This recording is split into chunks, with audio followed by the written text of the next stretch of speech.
சத்து சத்துன்னு அடியை போட்டு விட்டுருவேன். என்ன சண்டைக்கு கூட்டாவும் ஒன்னா பந்தயம் போட்டு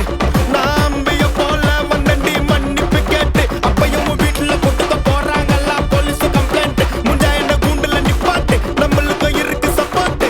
உன்னை கூட்டுன்னு போவேன் ஜீப்ல வச்சு